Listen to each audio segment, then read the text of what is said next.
Olá, alunos, tudo bem? Meu nome é Daniele Farias, sou professora de ensino religioso e para mim é uma grande honra e um grande prazer ministrar essa aula para vocês. É importante nós sabermos que o ensino religioso é uma disciplina que está inserida dentro das ciências e das religiões.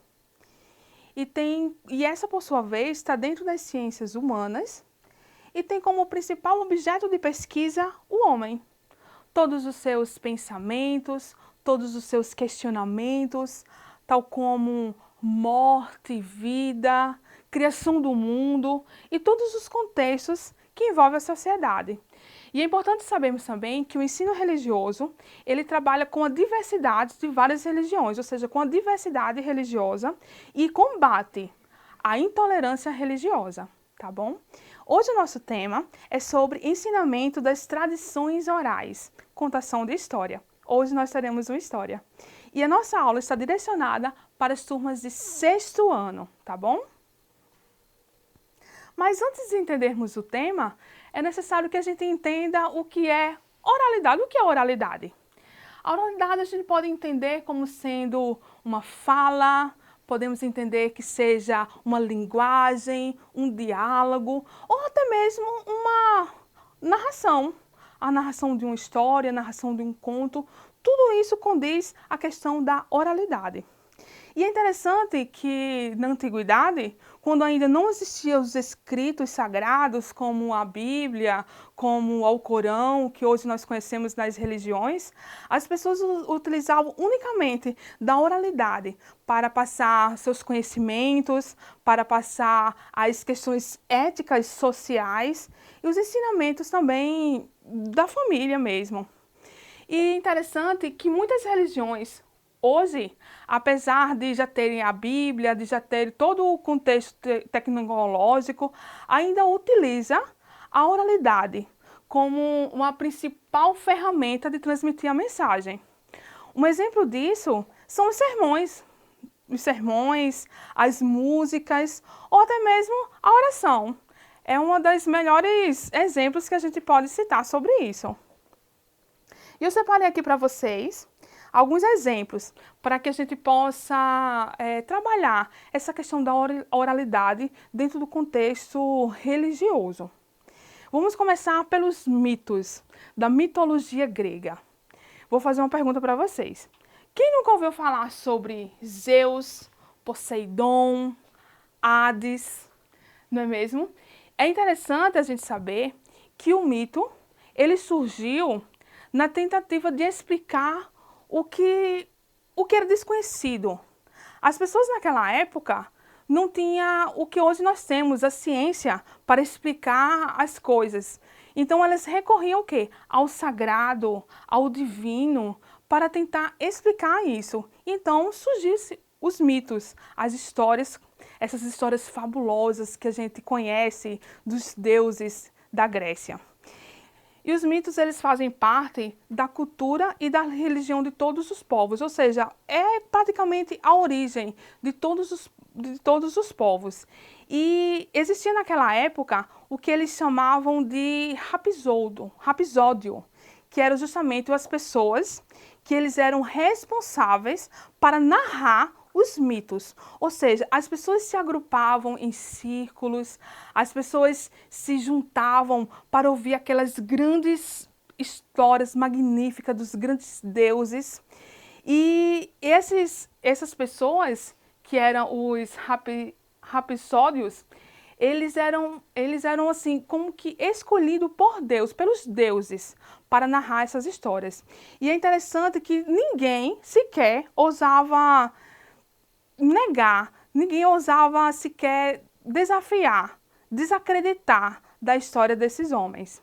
E eles não narravam só histórias, mas também falavam poesias, músicas, enfim.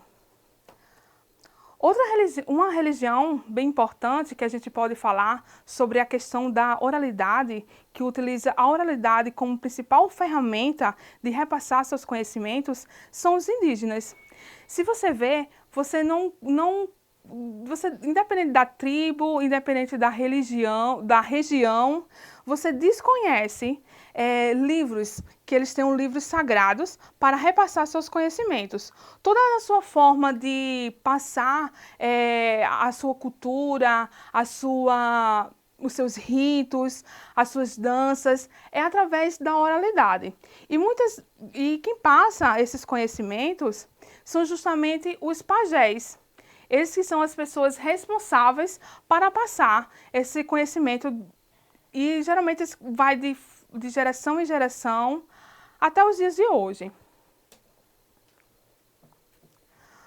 Um outro exemplo que a gente pode citar da oralidade, de uma religião que usa a oralidade como principal ferramenta, é justamente as religiões afro. Eles têm o que eles chamam de griot. Esse griot são literalmente bibliotecas ambulantes. Eles detêm mesmo de todo o conhecimento histórico, toda a história de canções, de mitos, de rituais do seu povo. E eles também têm conhecimento da arte, eles ensinam a arte, eles ensinam também medicamentos, de plantas. Todas essas coisas das religiões afro, eles conservam esse conhecimento.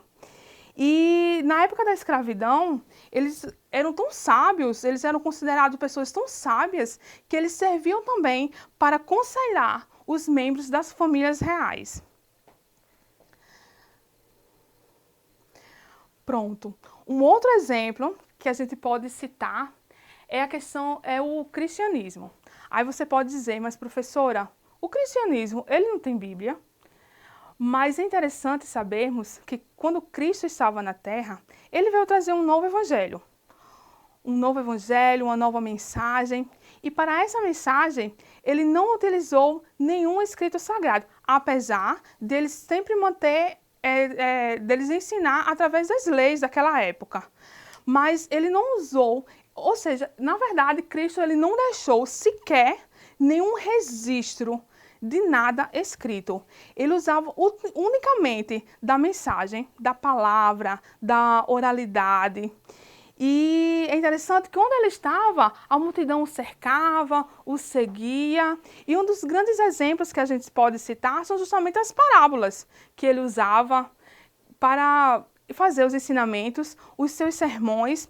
E um dos sermões mais conhecidos que nós temos é o sermão do livro de Mateus, capítulo 5, que é chamado também o Sermão das Montanhas ou o Sermão das Bem-aventuranças.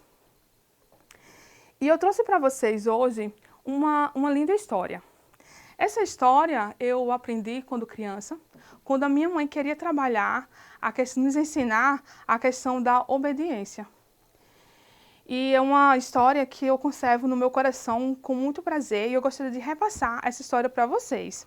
A história conta que havia um homem muito rico, que possuía muitos bens, muitas riquezas, tinha empregados, fazendas, e diferente dele, o seu filho, e ele tinha só um filho, mas diferente dele, o seu filho não gostava de trabalho, só gostava de amigos, de festa e de ganhar a vida assim. O seu pai, prevendo o seu futuro, construiu no celeiro uma forca. Chamou seu filho e disse, filho, vem cá, eu estou velho, cansado de idade, eu quero que você me prometa que quando eu morrer e você perder tudo, todas as suas fazendas, toda a riqueza que eu deixei para você, e seus amigos vão embora, eu quero que você me prometa que você vem aqui se enforcar. O seu filho olhou, disse, acho que ele pensou, meu Deus, meu pai deve estar louco.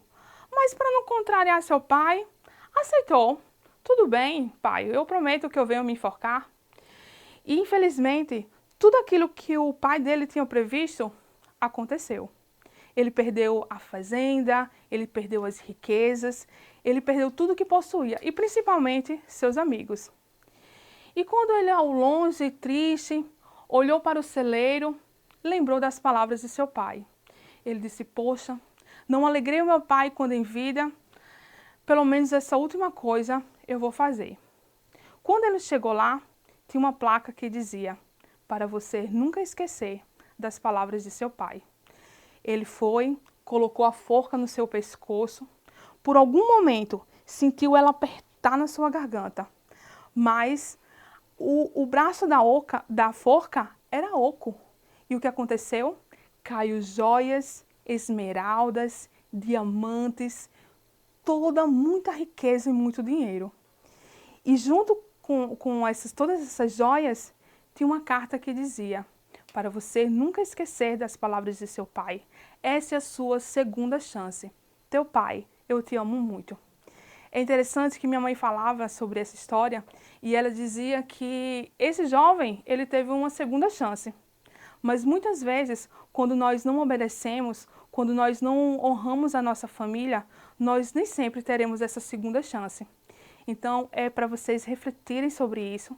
E eu quero agradecer pelo carinho de vocês em ter me ouvido e que espero que vocês tenham entendido a questão da oralidade, da importância da oralidade dentro da religião, traduzindo a ética e ensinamentos familiares. Um grande abraço.